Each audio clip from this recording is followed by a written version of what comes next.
नमस्कार, मैं साकेत सूरी एरिया से। ऐसे चंद आरोप हैं कि डिस्कॉम ने टैरिफ घटाने की पिटीशन की है और हम दुष्प्रचार कर रहे हैं। अगर ये सच होता तो पूरे महाराष्ट्र के न्यूज़पेपर और न्यूज चैनल में इस पिटीशन की बुराई क्यों हो रही होती।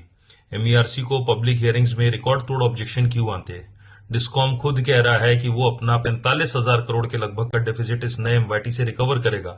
घटे हुए टैरिफ से ये कैसे पॉसिबल है। टैरिफ घटाने जब मियर आई वॉश, हमने तो हर कैटेगरी के एग्जिस्टिंग बिल सिमुलेट किए हैं। जब अप्रैल के बिल मई में आएंगे तब क्या होगा।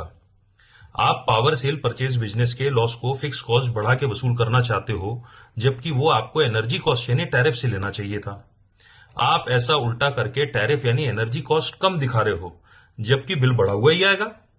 वैसे भी फिक्स कॉस्ट का इम्पैक्ट जो है बेचारे सिंगल शिफ्ट इंडस्ट्री चलाने वालों के ऊपर 3 शिफ्ट के मुकाबले 3 गुना आएगा, which is against natural justice. और ये फिक्स कॉस्ट आगे आप और बढ़ाकर जो लोग सोलर लगाना चाहते हैं उनको भी डिमोटिवेट कर रहे हैं। डिस्कॉम कह रहे हैं पिटीशन में 9 से 5 बिजली के रेट घटाए हैं, उससे तो फायदा पहुंचेगा।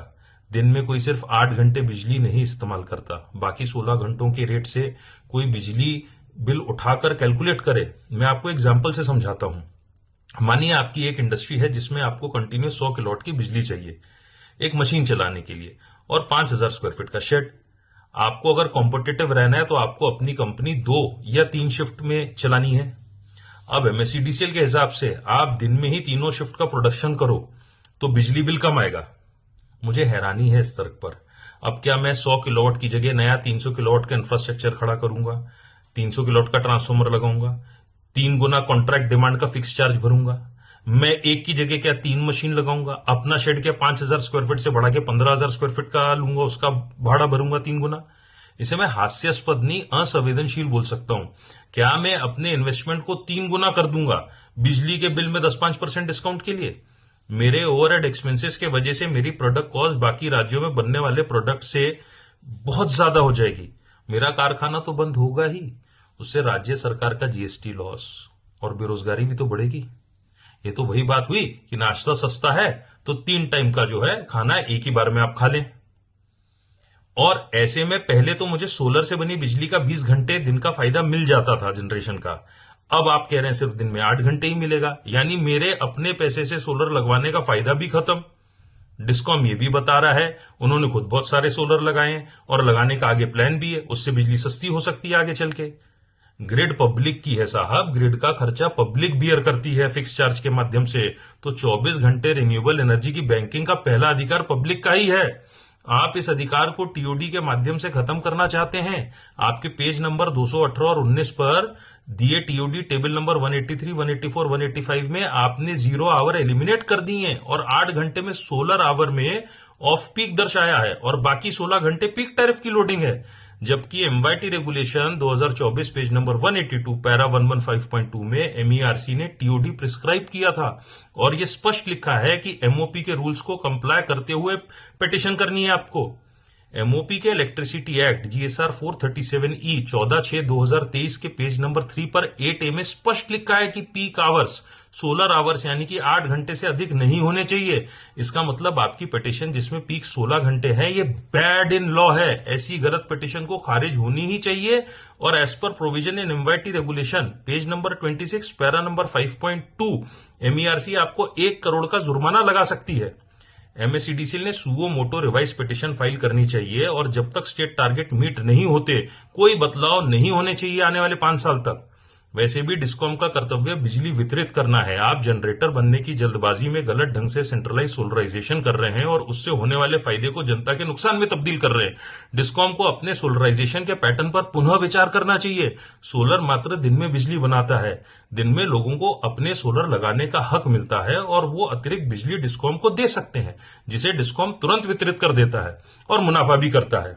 समस्या शाम को आ सकती है जब सोलर बंद होता है और डिस्कॉम के पास थोड़ी बिजली कम पड़ जाती है, जो वो फिर महंगे रेट में बेचते भी हैं और लोगों ने उसे मंजूर भी कर लिया है। अब डिस्कॉम जो दिन में अतिरिक्त बिजली बना चुकी है, अगर उसे बड़े बैटरी बैंक्स में स्टोर करे और शाम के पीक टाइम में वितरित करे, जिसके उसे ऑलरेडी एक्स्ट्रा पैसे मिल भी रहे हैं, तो सब ठीक हो सकता है। छोटे डिस्कॉम भी ऐसा करने लगे हैं। इससे जनता पर भार भी नहीं पड़ेगा। डिस्कॉम को चाहिए कि वो जो बजट सोलर लगाने में इतना ज्यादा खर्च कर रहा है उसको थोड़ा सा रोके, थोड़ा सा कम करे और फेज वाइज करे, और उस पैसे को बचा के बैटरी बैंक्स ले। इससे ग्रिड भी स्टेबल हो सकती है, डिस्कॉम और जनता दोनों को फायदा होगा। पर डिस्कॉम इस डायरेक्शन में सोचने को राजी नहीं है। ये तो सिर्फ हमारे चहेते देवा भाव के इनिशिएटिव से ही होगा। कई लोग तो एमईआरसी के क्रेडिबिलिटी पर बातें उठा रहे हैं और कुछ लोगों ने तो खुला आरोप भी लगाया है ऑनरेबल कमीशन पर कि अभी एमईआरसी में ग्राहक प्रतिनिधि के पद खाली हैं और सेक्टर वाइज स्टेट रिप्रेजेंटेटिव भी मौजूद नहीं है, जबकि इन सब का प्रोविजन है। लोग अपनी बातें कमीशन तक नहीं पहुंचा पाते, 600 पेज नहीं पढ़ पाते, सब डरे हुए हैं और इसी वजह से वीडियो वायरल करके ध्यान आकर्षित कर रहे हैं। पर मैं बताना चाहूंगा कि MERC always supports renewable energy. उन्होंने बहुत अच्छे अच्छे जजमेंट भी दिए हैं और कुछ बेहतरीन रिन्यूएबल एनर्जी के नोटिफिकेशन देश के सबसे अच्छे भी दिए हैं, जिन्हें एमएसईडीसीएल ने कोर्ट में चैलेंज कर दिया है। हमारे प्रिय सीएम का सोलर विजन सब जानते हैं, पर कहीं ना कहीं उन तक कहानी शायद पूरी नहीं पहुंच पा रही है, ऐसा हमें शक है। लोग अभी तो शांति से बैठे हुए हैं क्योंकि वो कल्पना भी नहीं कर सकते कि महाराष्ट्र में इतना बुरा भी कुछ हो सकता है। पर जब बिजली का बिल आएगा तब जन आक्रोश संभालना सरकार के लिए थोड़ा मुश्किल हो सकता है। आज हमें कई social worker, opposition party, industrial association, trade bodies और ग्राहक मंच रोज बोल रहे हैं कि आप आंदोलन का आह्वान करो, बट हम इस अति संवेदनशील मुद्दा जो महाराष्ट्र की अस्मिता को खतरे में डाल रहा है उसे किसी के राजकारण का टूल या हथियार नहीं बनना देना चाहते। हम पर यह आरोप भी लग रहे हैं कि आपकी संगठना प्रेशर में है और इसलिए चुप बैठी है। ये भी गलत है। हम उद्यमी हैं, partners in progress with both state and central government. We are not rebels, we are not politicians. हमें विश्वास है कि हल जल्दी निकलेगा। जय हिंद, जय महाराष्ट्र।